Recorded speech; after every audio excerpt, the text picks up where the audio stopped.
The Talking Dead. The village of Mlima Wamangu had always been a place of tranquility, nestled amidst rolling hills and serene forests. However, a dark cloud had descended upon the once peaceful community, casting a shadow of fear and uncertainty. It all began years ago, with the untimely death of the village elder, Mama Nduta. A kind and respected woman, she had been the heart of the community. Her passing was a shock, but the circumstances surrounding her death were even more disturbing. Rumor had it that she had been a victim of a dark ritual sacrificed to appease ancient, dark spirits. Her burial was a somber affair marked by a strange incident. As the villagers lowered her coffin into the grave, a chilling sound echoed through the graveyard. Mama Nduta's body, seemingly possessed by an unseen force, sat upright and uttered a muffled, guttural curse in an unknown tongue. The village elders, their faces pale with fear, suggested that the body should be burned instead of buried, claiming that it was the only way to silence the curse. The villagers, though hesitant, followed the elders' advice. The body was burned, and with it, the muffled curse seemed to have been extinguished. But the peace was short-lived. In the years that followed, strange occurrences began to plague the village. The once vibrant sky grew darker, and an eerie silence settled over the land. The grave of Mama Nduta, once a place of reverence, became a site of dread. It was said that a serpent, a creature of darkness, had taken up residence there. Recently, the village had been plagued by a series of mysterious snake bites. Some victims succumbed to the venom, while others were left with permanent injuries. Fear gripped the hearts of the villagers, and they turned to their elders for guidance. The elders, realizing the gravity of the situation, proposed communal worship. A gathering of the entire village, the ritual to appease the spirits and seek answers to the haunting questions that plagued them. The villagers, desperate for solace, agreed.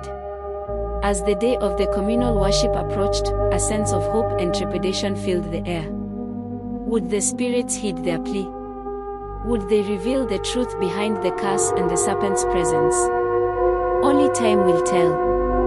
The communal worship was a solemn affair. The villagers gathered around the ancestral altar, the elders led the chants and prayers. A sense of hope mixed with fear filled the air. The serpent's attacks had intensified, striking fear into the villagers' hearts. The revelation came during the ritual. A voice, ethereal and ancient, echoed through the minds of the elders. It was the voice of Mama Nduta, her spirit, trapped and vengeful. The serpent, they realized, was not a creature of darkness but a manifestation of her wrath. She was targeting the lineage of those involved in her unjust death, seeking retribution for the desecration of her body and intending to end every last of the elders' lineage, because even after her death, the sacrificing still continued. But the villagers didn't understand the mysteries surrounding them, but only if they were to look deeper, they would see clearly the disasters surrounding them: hunger, sicknesses. The elders, stricken with guilt, knew they had to atone for their sins. The voice instructed them to perform a cleansing ritual at the exact spot where Mama Nduta's blood had been poured. That only the elders knew the place clearly, and should therefore lead the village there. The ritual, a complex series of prayers and offerings, was designed to purify the tainted ground and appease her spirit. The ritual was performed with reverence and sincerity. For a brief moment, the village seemed to be at peace. The serpent's attacks ceased, and the villagers breathed a sigh of relief. However, their peace was short-lived. Strange occurrences began to resurface, more sinister than before. The villagers realized that Mama Nduta was not the only victim of the dark ritual. Others, innocent souls, had been sacrificed to appease ancient, dark forces. Amina, a young woman who had an interest in herbal medicine, went to the forest to find herbs to help cure the snake bites. As she ventured deeper into the ancient forest, the dense canopy overhead casting long, eerie shadows. A strange sense of foreboding crept over her as she approached a hidden clearing. There, she found an elderly hermit, his frail form barely visible beneath a thick blanket. Beside him sat a young boy, his eyes wide with fear and confusion. "Take him," the hermit rasped, his voice barely a whisper, pointing at the little boy. "He is the key." Amina, startled, looked at the boy. He was ordinary, yet there was something in his eyes, the spark of ancient power. "Protect him," the hermit continued, his voice growing weaker. "He will lead your people to salvation. And this," he held out a small, glowing stone, "will guide you both." Amina took the artifact, its warmth comforting. As she did, a surge of energy flowed through her, a connection forming between her and the boy. The hermit, his life force waning, smiled faintly. "Remember," he said, his voice barely a breath, "the fate of your village rests in your hands." With a final, labored breath, the hermit passed away. Amina, overcome with grief and a newfound sense of purpose, took the boy's hand and led him back to the village. The journey back was filled with uncertainty, but the artifact, glowing softly, offered her solace and guidance. As Amina and the young boy, now named Kel, approached the village, a wave of relief and curiosity washed over the villagers. They had been worried sick about Amina's safety, and the sight of her returning, albeit with a strange child, filled them with a mix of emotions. When they saw the glowing artifact in Amina's hand, a murmur of awe swept through the crowd. The elders, recognizing the ancient symbol, exchanged knowing glances. They understood that Amina had returned with a gift, a hope for their troubled village. Kale, initially shy, warmed to the villagers' kindness. His quiet demeanor and mysterious aura intrigued them. As days turned into weeks, it became evident that the boy possessed a unique connection to the land and its spirits. With Amina's guidance and the power of the artifact, they began to unravel the secrets of the ancient curse and the path to their salvation. At first, Amina had dismissed the gift, but as the village faced its darkest hour, the artifact began to glow, offering her visions and revelations.